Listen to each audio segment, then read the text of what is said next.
उसके साथ साथ फिर आखिरी अल्फाज पे भी जनाब इनकी बहस चली, क्योंकि फातिमा जना ने फरमाया कि कायद आजम ने कहा कि फाती खुदा हाफिज, जो आखिरी अल्फाज थे। और जो है डॉक्टर इलाही बख्श एक थे, उनके बकौल उन्होंने कहा कि मैं अब जिंदा नहीं रहूंगा।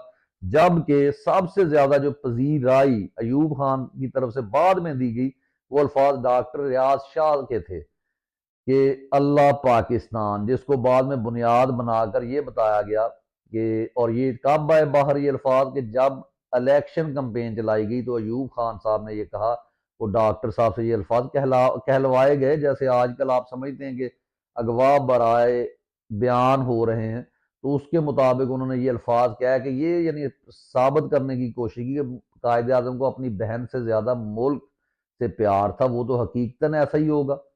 यानी आज अगर आप इमरान खान को देखें तो उनको भी अपने खानदान से ज्यादा अपने मुल्क से, अपने लोगों से प्यार है।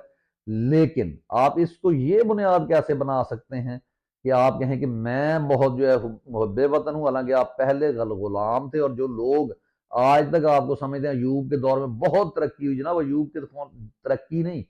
जब आपका आका जिसने आपसे काम लेने हो पहली दफा आपको खैरात देता है ना, तो ठीक ठाक खैरात देता है।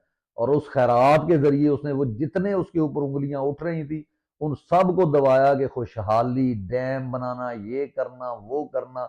और फिर वो शख्स जिसे कायद आजम ने यहां तक कह दिया था कि इसकी प्रमोशन भी ना